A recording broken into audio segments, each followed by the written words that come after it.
大家好，欢迎来到老烟斗鬼故事的世界。这期视频我们继续填坑中国百鬼录系列视频，不过鉴于众多粉丝反馈我太短这件事，这期视频我就不盘点了，只讲一个鬼怪的故事——宅鬼。该类鬼怪数量繁多，且极善掩饰，常假扮人类混迹于人类社会中。鉴别的方法就是其不爱出门，经常10天半月宅在家中。好了，开个玩笑，接下来我要正经起来了。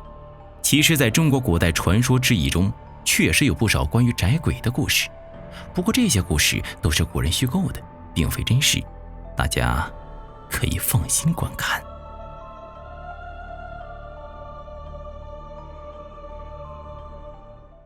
在古代，有很多大户人家大宅子里总是传出蹊跷的事，或是有人无故悬梁，或是坠井。其实这些事情的背后大多是宅鬼在作恶。这种鬼怪十分烦人，一旦他们选择了一处房屋作为他们的居住地，那么这个房屋的主人就倒霉了。不仅这个住宅会发生诡异事件，如飞碗飞碟子，让东西移位或丢失等，房屋的主人也会连连走背运，或是走路摔跟头，或是头发一夕之间掉光，或者是在睡觉时被鬼压床。总而言之啊，宅鬼通过层出不穷的搞闹鬼的把戏，将居住在房子内的人们驱逐出境。关于这种烦人的鬼怪，最出名的记载莫过于这发生于200多年前的马宅闹鬼事件了。嘉庆6年的仲夏，云南大理城中发生了一件怪事，富商马家的新宅闹鬼了。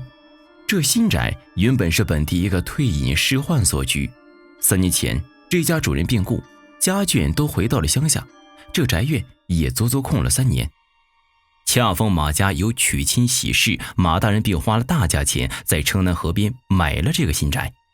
谁曾想1月未出，家中就发生了3件怪事。先是一日正午，仆人洗刷完马桶，将其放在院中晾晒时，马桶忽然无风自起，盘旋飞舞到空中，互相碰撞。到了次日晚上子时，马寺中的群马集体发出嘶鸣声，似乎是受到大的惊吓般。可等着众仆人打着灯笼去查看，却又什么都没发现。而且自此之后，每夜群马都会有一惊。数天后，儿媳何氏更是好端端地患了心疾，得了疯病，每在夜深人静时，就光着脚在房中四处奔跑着。有人去拉，她便会躺在地下翻滚着，怒骂不休。连着请了7、8个大夫，皆是束手无策呀。这些怪事渐渐宣扬出去，城中人都说这是马家闹鬼呢。事情过去没多久，马大人的小舅子因公事恰好来到云南，于是来到马府探望姐夫2人。马氏夫妇也很是激动，宴请小舅子之后，更是邀请他留宿马府。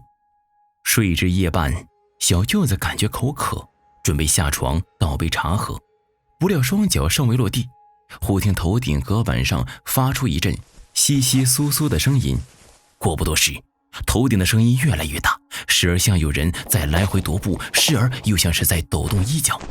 他正要出去叫人，顶棚却忽然安静了下来，一点声音都没了。小舅子心里烦躁，但是此时夜晚已深，只能继续上床睡觉了。不想眼睛刚刚闭上，头顶声音又大了起来，像是有人在顶板奔跑一般，声音从东南而起，至西北角才停下来。小舅子一个机灵坐起身来，眼睛眨也不眨盯着顶棚，等了半晌，头上又没了动静。小舅子正待起身查看呢，忽听砰的一声传来，将他吓了一跳。他循声看去，只见屋角顶棚处忽然露出一个尺余长黑乎乎的东西来。这东西看起来就像马尾一般，从顶棚徐徐垂落下来。眼看着这东西越伸越长，颜色竟然也由黑转白了，继而变粉。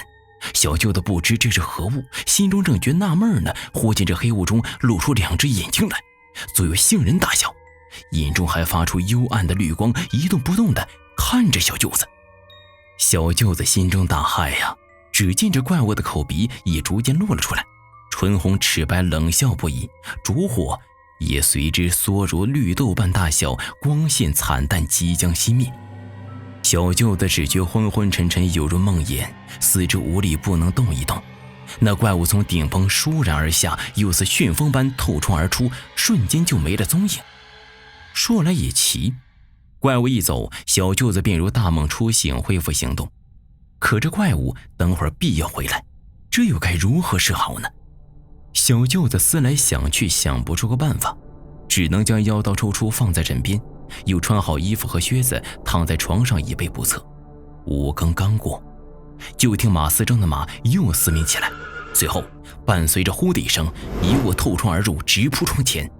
小舅子一看，正是方才那长发怪物。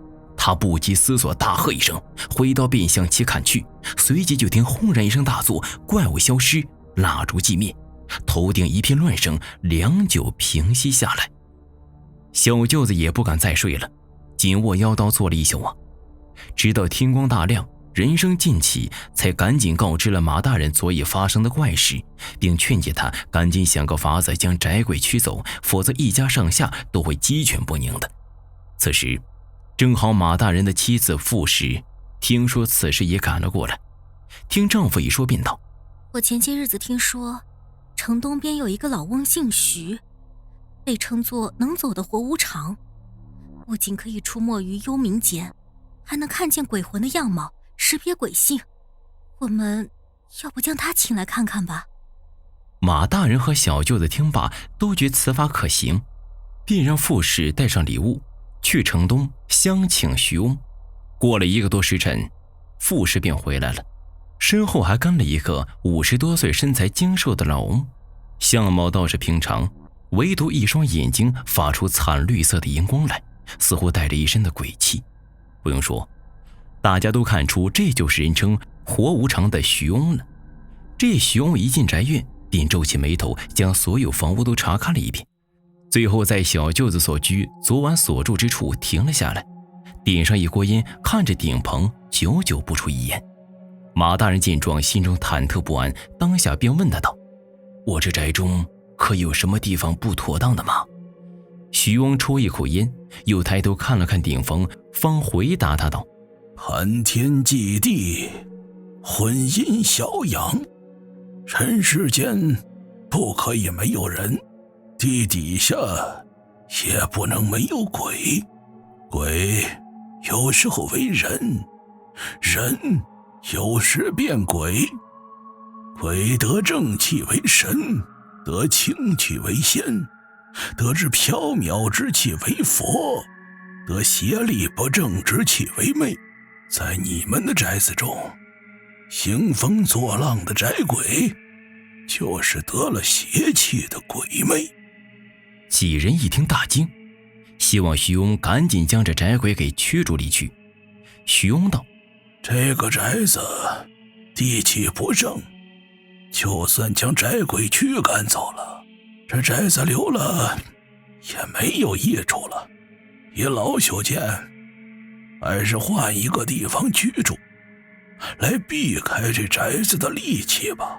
马大人顿时愁容满面呢，在他看来，这么急急忙忙的去换房子，恐怕也怕找不到合适的吉宅呀。徐翁一听就笑了：老朽看来，和这个房子对比，何处不是吉宅呢？